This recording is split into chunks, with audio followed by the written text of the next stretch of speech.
Have you heard about ballad? Stay tuned and I'll discuss about what ballad is. In today's lesson, we're going to talk about the tale of Custard the dragon. So, without delay, let's begin the class.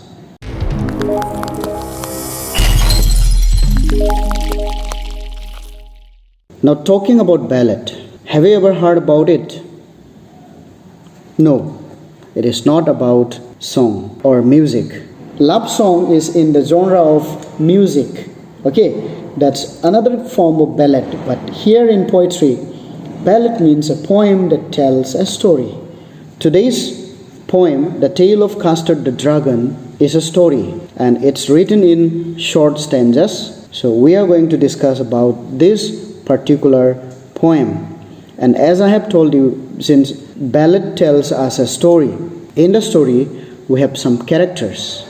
First of all, we come across Belinda, a little girl who has got a house, and with her there are some pets. We will talk about them practically in the discussion of this poem. So we have first of all Ink, a little black kitten. We have Blink, a grey mouse. Mustard, a yellow dog. And finally Custard, a little pet dragon. Can you imagine one thing? The poet could have kept the title with a different name. Let us think about it a little bit. Okay? Our poet Ogden Nash is a poet who writes about, children's stories. So this poem is basically focused on the ideas of little children. But then this poem has a very important idea behind it. Generally, children's stories come with moral. And here also, this poem has a very, very important moral. And I'm going to talk about this at the end of this discussion. Okay? Let us imagine the poet could have kept the title of the poem as The Tale of Belinda and Her Pets. Does it sound right?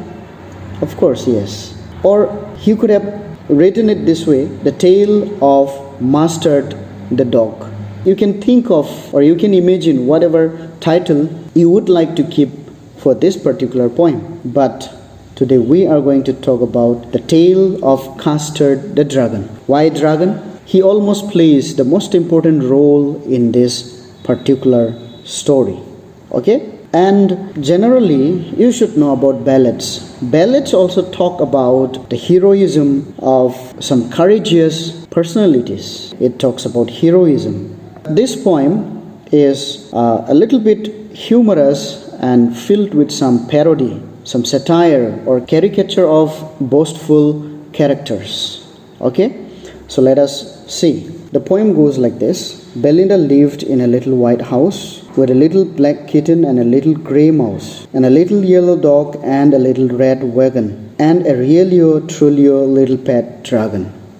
So this is the beginning stanza of the poem, and it's only 4 lines. And let us just talk about the rhyme scheme of this poem also in the beginning itself before we discuss the story. You see, the first line and the second line in every stanza is going to rhyme together, and third line and the fourth line in every stanza is also going to rhyme together. So this is the rhyming scheme the poet has persistently maintained in this poem. Okay? So in order to maintain this kind of rhyme scheme, sometimes the poet has forcefully introduced new word. I should not say new word, but manipulated word. The word which he has modified in order to maintain the rhyme scheme in the poem. Let us go to the middle of the poem. There you will find in stanza number 7, the last 2 lines, let's see. Meuch, cried Ink, and woo, cried Belinda. For there was a pirate climbing in the Winda. See, it was supposed to have been window, but the poet has made it Winda in order to forcefully rhyme with the word Belinda. Okay? So that's what the poet has done in this poem. Alright? In this beginning stanza also, what we can see is, he writes like this in the last line, and a realio, trulio, little pet dragon. There is no word in English which is called realio or trulio, but he has derived these words from really and truly. Okay, that's how forcefully he is trying to manipulate some of the words in the poem. In the poem, the poet has also used alliteration as one of the major poetic devices in this poem. Okay, he has also used internal rhymings, and we have already talked about forced rhyme scheme. And now let us talk about alliteration. What is alliteration? Alliteration is the using of words in the same line that begins with similar sound. Okay, words are used adjacently, close to each other, or a little bit close to each other. Okay, that's how we can explain it. Now, in the beginning line of this poem, Belinda lived in a little white house. Look, here the poet has started with alliteration. Lived and little. These two words are starting with the same sound, L, with the same letter, L. Lived, little. So that's how this is called an alliteration. Okay? You have internal rhymings in the poem. Again, look in the second line, we have with a little black kitten and a little gray mouse. Little and little, this single word is used 2 times, so it becomes internal rhyming. You will see it in the third line also. Alliteration and internal rhyming have a very, very important place in this poem. I'm not going to read all the lines of this poem, but I would like to quickly talk about the story. Okay? The story is that Belinda owns a house and there are some pets, as I have told you already, ink, blink, mustard and custard. Talking about the title, The Tale of Custard the Dragon. It talks about the dragon basically. In movies, what do you see? The titles are actually closely related with the character and activities of the hero. That's how it is. Sometimes even the hero's name becomes the title of the movie. And here also, in Custard the Dragon, we have the dragon as the title of the poem, because it talks basically about the dragon. Okay, so that's how the 4 pets that Belinda had, except one, that is Custard, all 3 of them, ink, blink and mustard, were very, very boastful. They were proud. Here in the story you will find Custard is described in such a way. Look at this. In the 3rd stanza, Custard is described in this way. Custard the dragon had a big sharp teeth. It has got big sharp teeth and spikes on top of him and scales underneath.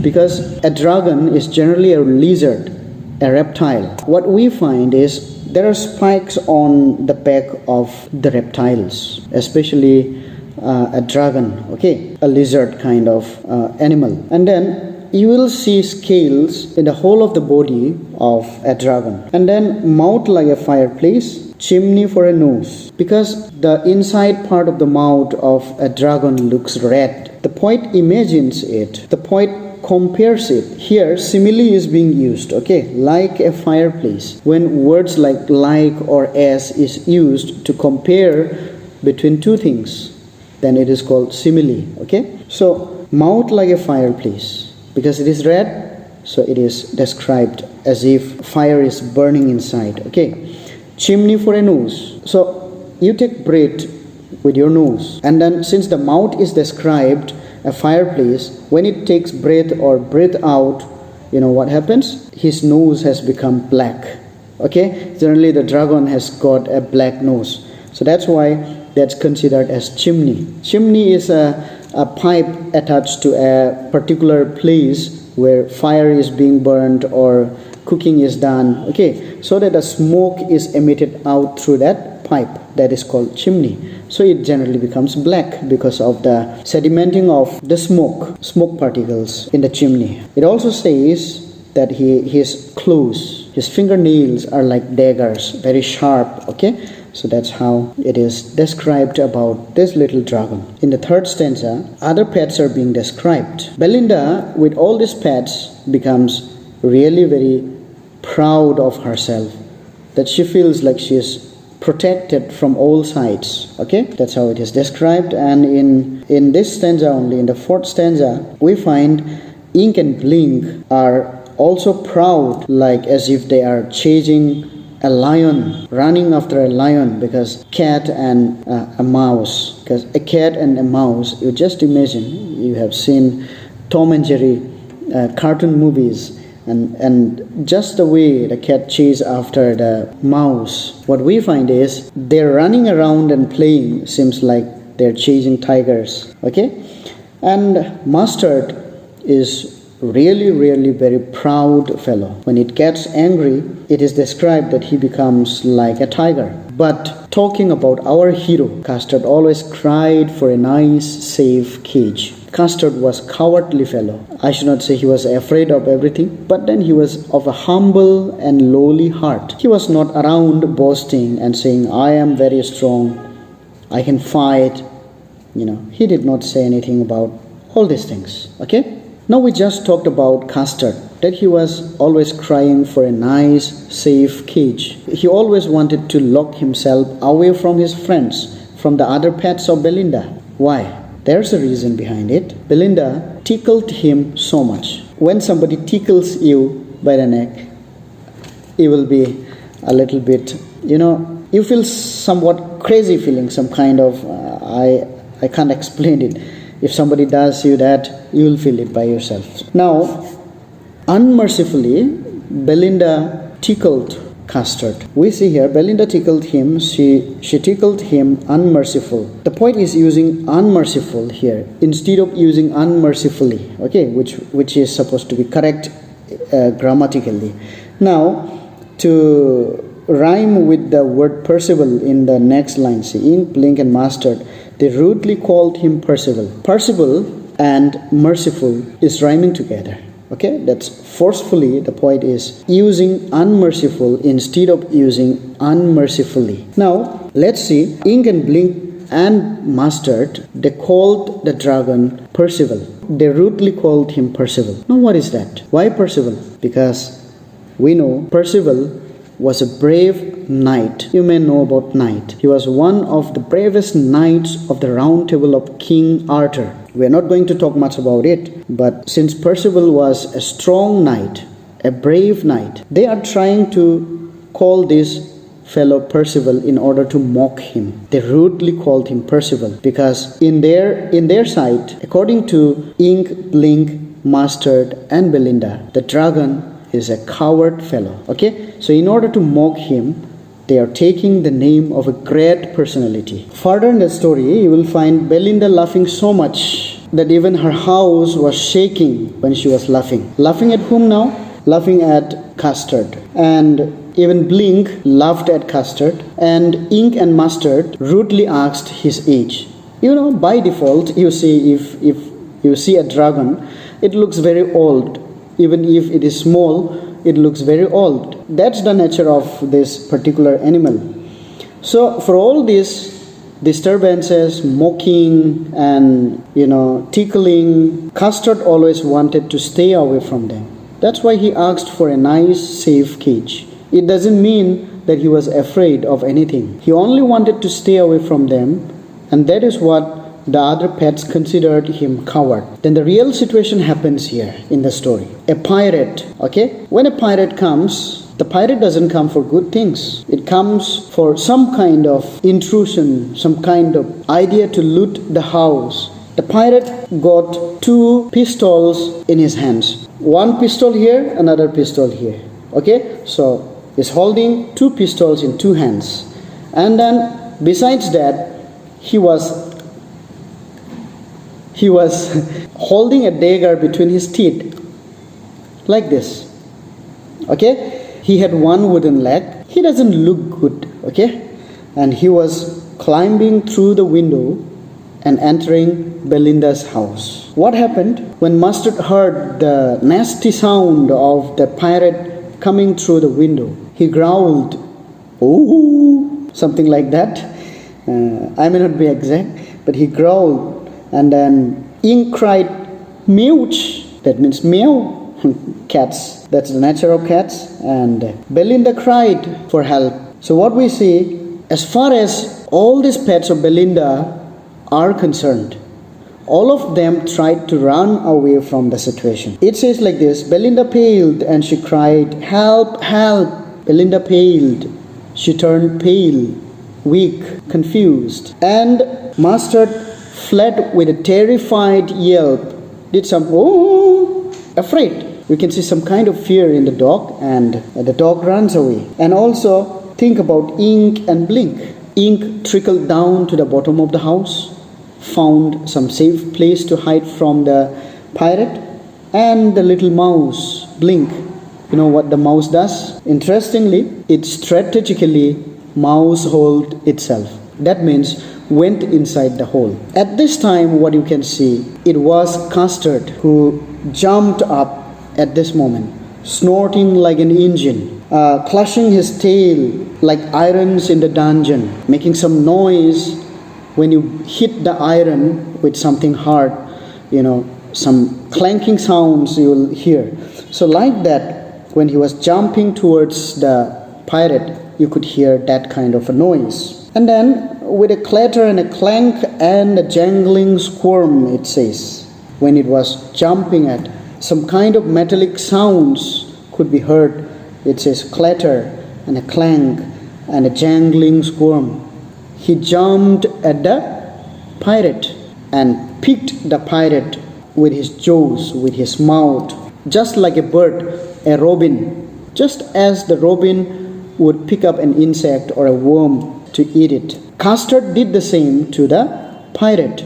Okay? But before Custard could grab the pirate between its mouth, what happened is, we see here, the pirate gaped at Belinda's dragon and gulped some grog from his pocket flagon. Don't misunderstand this, okay?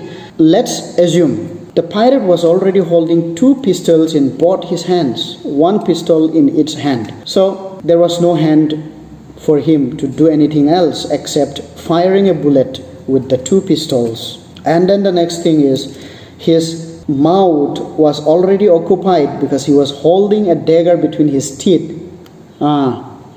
So what happens is, when the pirate was jumping towards him, he was afraid. He was shocked. He was almost shaking. So at this moment, what could you do? Some saliva comes within his mouth and it forms a little ball inside, and he swallows it down. So that's what it says, and gulped some grog from his pocket flagon. So he swallowed down the liquid that formed inside his mouth. He had no way out to take out a bottle of wine or drink it. He couldn't do that. So what we have to understand here is that a bowl of saliva was formed inside his mouth, and then he swallowed it because his hands were occupied with pistols. His mouth was already occupied because he was holding cutlass, a dagger between his mouth. Okay, so that's what it is. And then he fires 2 bullets at this time. Now both the bullets that he fired from 2 pistols missed the target. Why? The situation is, he's afraid. He did not know what to do, what not to do. And at this kind of juncture in life, when you aim at your target, you are going to sure miss the bull's eye. So he missed it. His target missed, and he could not hit Custard with his pistol. Okay? So that's what happened. And then Custard took hold of him with his mouth. He killed him and he swallowed it. That's the heroic activity. He was compared with Percival, minded, and he did the act as Percival would have done. Now, at this point of time, when the danger of the pirate in the house is already gone, what you can see is Belinda came forward and embraced the dragon. Mustard came. What does a dog do? Lick. Funny, okay? He comes to the dragon and he licks him and gives some kind of credit to him, okay, for saving the lives of all.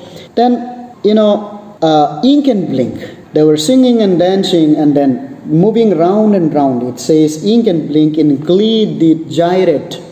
Gyrate means move around. They were running around Custard.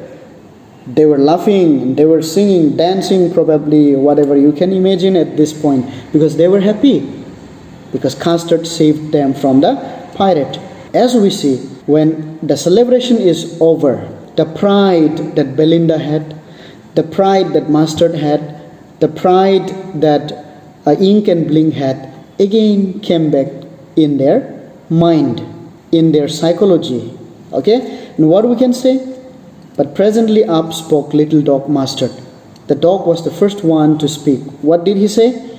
If I were not confused, it says like this, I'd have been twice as brave if I hadn't been flustered.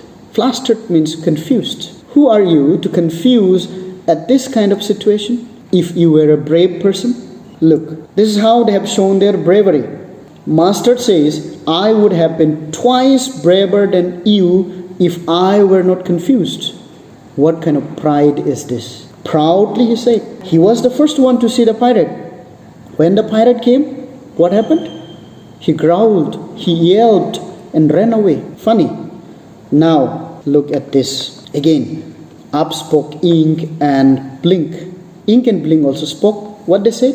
We would have been 3 times as brave, we think. They say, we think that we would have been 3 times braver than you. Talking to Custard. But what did they do? Ink found some hiding place in the house, and Blink mouse holed itself. It went inside the hole. That's what they did. When the real situation comes, this kind of proud and boastful fellows run away from the scene. But humble and lowly people like Custard find ways to tackle, to fight and save others from danger. That's all about bravery is.